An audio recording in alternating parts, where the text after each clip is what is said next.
श्री गणेशाय नमः। आज भाद्रपद महीने की कृष्ण पक्ष की चतुर्थी है।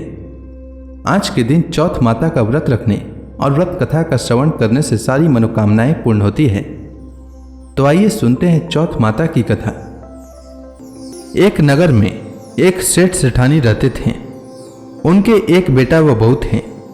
बहू बर्तन साफ कर पानी डालने नीचे जाती तो पड़ोसन पूछती, आज खाने में क्या खाया? तो वह कहती, बासी कुसी तरबासी। एक दिन जब वह बर्तन साफ कर पानी फेंकने गई तो प्रतिदिन की तरह पड़ोसन ने पूछा, आज खाने में क्या खाया? तो उसने प्रतिदिन की तरह उत्तर दिया, बासी कुसी तरबासी। उस दिन सेठ के बेटे ने उसकी बात सुन ली और मन ही मन सोचने लगा, अभी तो यह गर्मा गर्म भोजन करके आई है, फिर ये पड़ोसन को बासी क्यों बता रही है। दूसरे दिन उसने अपनी मां से कहकर खीर खांड का भोजन बनवाया। मां, बेटा और बहू ने साथ बैठकर प्रसन्नता से भोजन किया। बहू बर्तन साफ कर पानी डालने नीचे गई तो पीछे पीछे उसका पति भी गया। आज भी हमेशा की तरह पड़ोसन ने पूछा, आज खाने में क्या खाया? तो उसने प्रतिदिन वाला उत्तर दिया, बासी कुसी तरबासी। उसके पति को बहुत गुस्सा आया। रात्रि होने का इंतजार करने लगा।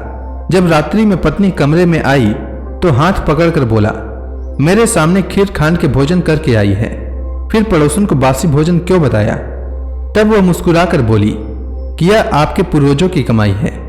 यह धन ना आपने कमाया न आपके पिताजी ने, तो हुई न बासी। यह सुनकर उसने परदेश जाने का विचार कर सुबह उठकर मां से बोला, मां, मैं कमाने के लिए परदेश जाऊंगा। मां ने कहा, अपने पास बहुत धन है, तुझे परदेश जाने की कोई आवश्यकता नहीं है। लेकिन वह नहीं माना और मां की आज्ञा लेकर वह कमाने के लिए परदेश चला गया। वहां उसको एक सेठ के यहाँ नौकरी मिल गई। कुछ समय में ही उसने सारा कामकाज संभाल लिया और सेठ का विश्वास पात्र बन गया। सेठ अपना सारा कारोबार उसे सौंपकर तीर्थ यात्रा पर चला गया। इधर सास ने बहू से कह रखा था कि परिंदे का पानी और चूल्हे की आग कभी बुझने मत देना, परंतु एक दिन चूल्हे की आग बुझ गई। बहू पड़ोसन के घर अग्नि लेने गई। उसने देखा कि पड़ोस की औरतें चौथ माता की पूजा कर रही थीं। उसने पूछा, आप यह किस माता का पूजन कर रही हैं और इस पूजा को करने से क्या फल मिलता है?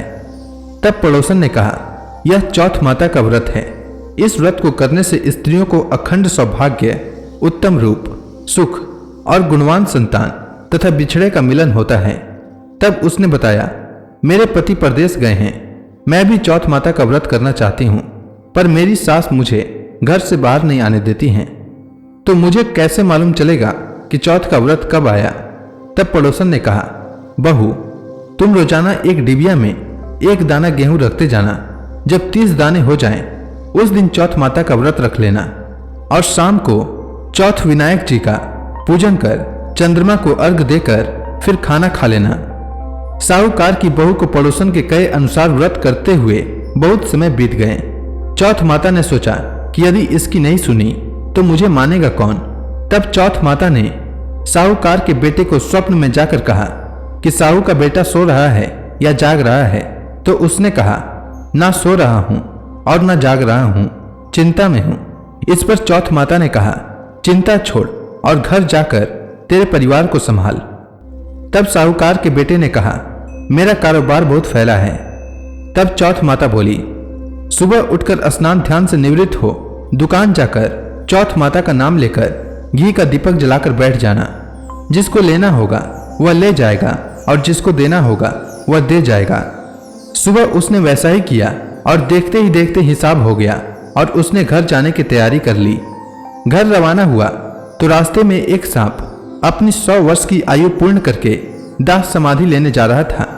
उसने उसको सिसकार दिया। सांप ने गुस्से में कहा, मैं अपनी आयु पूर्ण करके मुक्ति पाने जा रहा था, तूने मुझे टोक दिया, इसलिए अब मैं तुझे डसूंगा। इस पर साहूकार के बेटे ने कहा, मैं 12 वर्ष के बाद अपने घर जा रहा हूं, मैं अपनी मां व पत्नी से मिल लूं, तब डस लेना। तब सांप बोला, तू घर जाकर पलंग पर सो जाएगा। तब उसने कहा, मैं अपनी पत्नी की चोटी लटका दूंगा, उस पर चढ़कर डस लेना। घर पहुंचा तो वह उदास था। बेटा कुछ बोला नहीं, लेकिन उसकी पत्नी होशियार थी।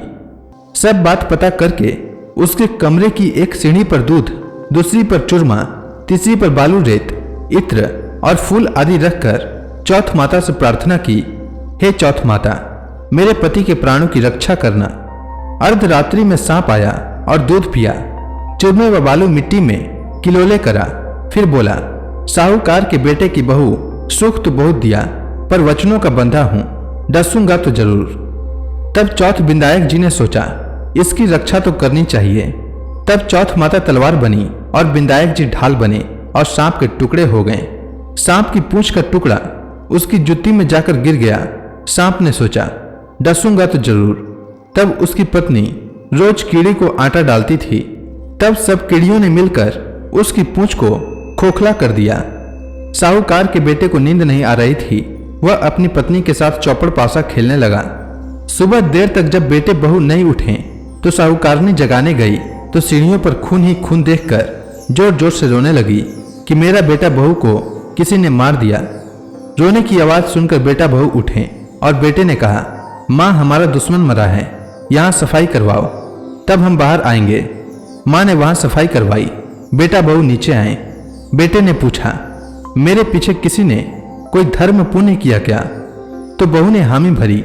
तब सास बोली, तू 4 समय खाना खाती थी, तूने क्या धर्म किया?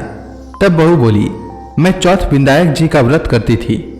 1 समय का खाना पानी वाली को देती, दूसरी बार का गाय के बछड़े को, तीसरी बार का जमीन में गाड़ देती और चौथी बार का चांद को अर्घ देकर स्वयं खा लेती। मैंने बनिए की दुकान से पूजा का सामान मंगवाया, उसका हिसाब कर देना। सास ने पानी वाली से पूछा तो उसने कहा, महीने की हर चौथ को मुझे खाना देती थी। बछड़े के मुंह से फूल गिरने लगे। जमीन में खोदा तो सोने के चक्र मिले। बनिए से पूछा तो उसने अपना हिसाब बताया। फिर बहू ने कहा, अब चौथ का उद्यापन करना है। सास बहू ने चौथ माता का उद्यापन धूमधाम से किया और सारी नगरी में कहलवा दिया कि सब कोई चौथ माता का व्रत करना। साल की 13 चौथ करना, 13 नहीं तो 4 करना, 4 नहीं तो 2 चौथ माता का व्रत तो अवश्य ही करना चाहिए।